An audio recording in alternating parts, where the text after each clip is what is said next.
Sashimi is absolutely gross. It tastes like you're eating raw meat gum. Hey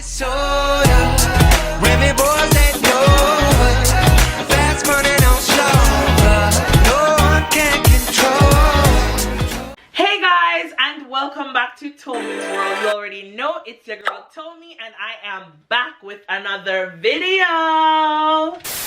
In today's video, we are going to be talking about unpopular opinions, Japan edition. And just to be clear, these are my unpopular opinions, things that I believe. This is just what I have accumulated over the 2-year period that I have been living here. Of course, everyone won't agree, but you know what? I got opinions and I'm gonna share them. So, whatever. Let's get into it. My first unpopular opinion has to do with technology. Yes, when you're talking about anything in the technological field, Japan is one of the most technologically crippled countries out there. Period. And I know you're going to be saying, Tomi, how can Japan be technologically crippled? They have robots and they have this and they have that. And all of this is definitely true. I mean, I go to the bank and there's a robot there that speaks English and can help me with simple tasks. And a lot of things here are really advanced. But trust me when I say it's one of the most technologically crippled countries in the world. I say this because as an ALT, I am like in the Japanese society. I have to be working with them and amongst them. So I don't just see what is broadcasted to tourists. In the Japanese society, certain things that you think are out of style and shouldn't be here anymore, that's exactly what they use. For example, in the airports and stuff, you'll see this really cool toilet with a lot of buttons and it can do so many things. And then in the schools and just regular Japanese homes, they still have squat toilets. So it's as if on one front they are way above everyone else, and then on the other hand they are way behind. I mean, so many countries right now are doing the whole online learning system thing, and Japan just doesn't have any sort of provision for a system like that. A country where they're building robots, like seriously, they can do better. Also, Japan still uses fax machines. It's 2020, everyone is sending emails and we're still sending faxes here. I didn't even know how to use this fax machine. Other than fax machines, when you go into the classrooms with your JTE, which is a Japanese teacher of English, they're still gonna be using the little radios like your grandma used to listen news. They use those radios still with CDs to play like the various things for the kids. Like, what is happening? You want to use like a projector in your class to show a PowerPoint presentation. It's one of the hardest things ever. They do have a projector room that you can use to do something like that, but the projector room is so booked because it's only one room. Like, they're so far ahead of the game, but yet they're still so backward. And as I said, this is an unpopular opinion, so you might not agree. Let's just move on to number 2. Number 2 has to do with Japanese people. Now, I know that most people have this impression that Japanese people are just kind and humble and gentle, but in my opinion, it's all just a facade. I don't feel like it's real, or every Japanese person is just super nice.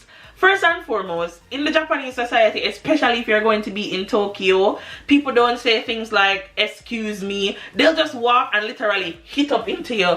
Like, I don't know how many times I have to be like, no, somebody trying to catch hands. No one says excuse me or something. They just walk and hit up into you. And it used to drive me so crazy. I mean, it doesn't happen in my Inaka because there aren't enough people for that to happen. But other than that, the Japanese people literally believe that they are somehow superior to every other country.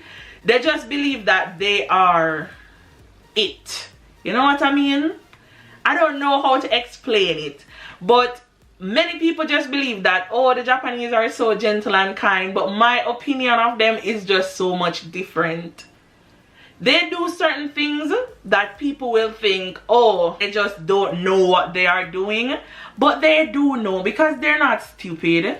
They are very intelligent, highly intelligent people, but they like to play it off as, oh, my poor English, this is why I said this, it's just my poor English. Like, ma'am, you're racist. They are just as I said, this is my unpopular opinion. I just don't believe that they are gentle and kind and humble. I believe that Japanese people are legit underhanded in so many ways. I can't even begin to get into it. I could do a whole video about just this one topic, trust me. Point number 3 has to do with safety. Now, I have said in many of my videos that Japan is one of the safest countries in the world, but people take this out of context. It's as if they believe that because it is one of the safest countries, that means that no crime happens here. But trust me, things happen in Japan. I mean, look at the Japanese tabloids. That are crazy things happen here in Japan.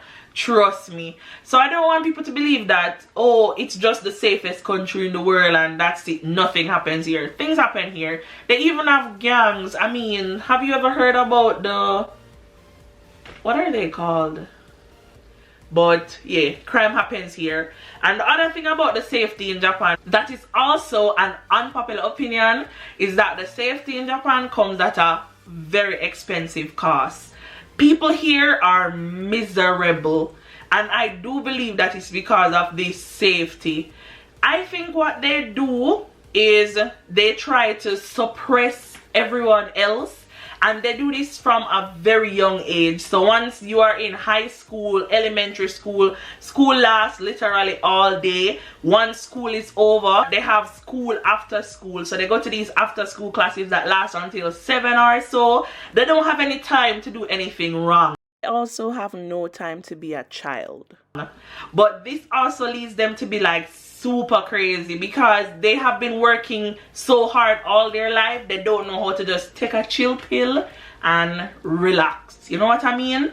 I remember the last time when we had this consecutive 10-day vacation, people were complaining like, what are we supposed to do with 10 days vacation? We need to go to work.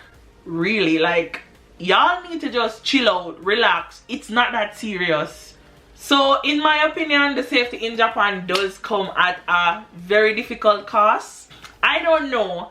I love feeling safe, but at the same time, I just wish it wasn't that sad and so controlled. Alright, on to point number 4. Point number 4, definitely going to be one of the most unpopular opinions. It is that Tokyo is super overrated. Yes, I said it. Guys, I said it. Tokyo is overrated. If you come to Japan, you should visit Tokyo, but don't let your entire 10 days or entire 5 days be in Tokyo. Tokyo is a super cool city. There are a lot of things to see, but I feel like you could do Tokyo in like 1 or 2 days. Because for one thing, Tokyo is super expensive, and then when it comes on to nightlife, there's really not that much to do. In my opinion, Osaka is a much better city than Tokyo. It's way less crowded. The nightlife in Osaka is way better than the nightlife in Tokyo. Young people and people who are just looking to have fun are in Osaka. So it's just so much better there. When I visited Tokyo, it was just a hustle and bustle. You couldn't get to just enjoy everything. You know what I mean?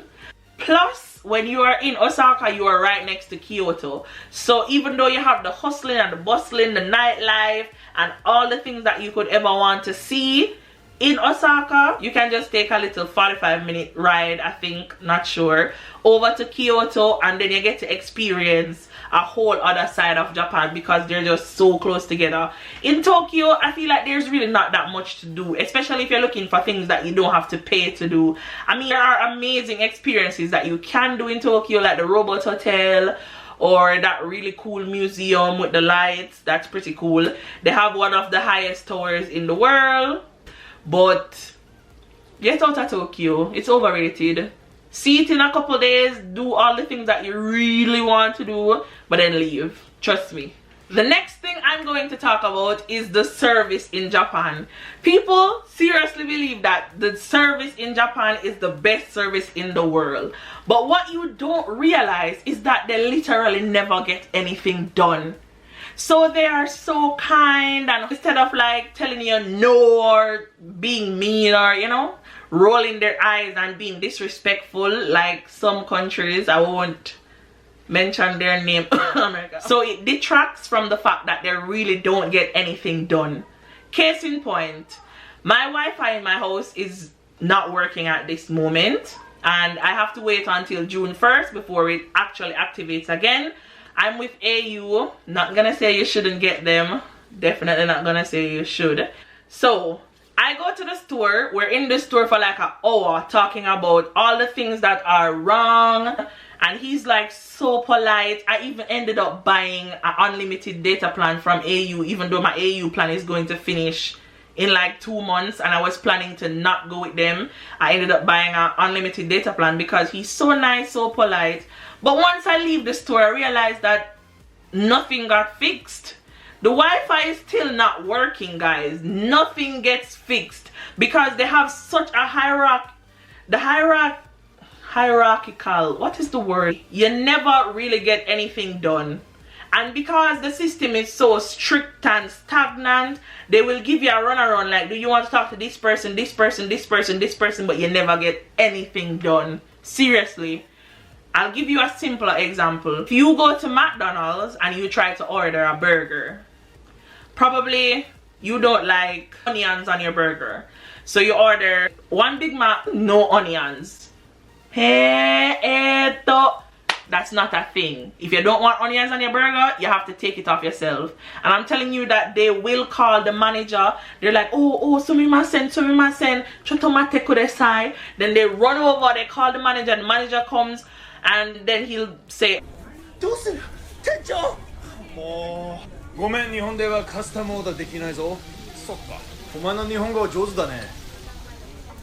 just have to get everything how it is all the time. That's just how it is. It's crazy.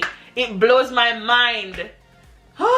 The very last thing that I'm going to talk about are Japanese students. My unpopular opinion is going to be that the students are so overworked.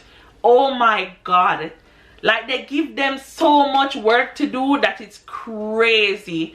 They have school which starts at like 8, ends at 4. Then once school ends at 4, they go to these evening classes which end at like 7.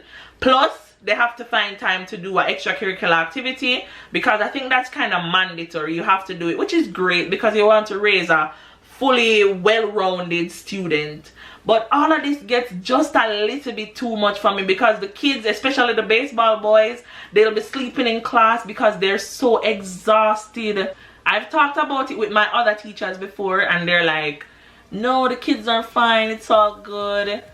So I guess it's just my unpopular opinion, but I think the kids are super overworked and something needs to be done about it. Okay guys, so that's it for this video. Those are just my unpopular opinions. I would love to hear some of your unpopular opinions about Japan.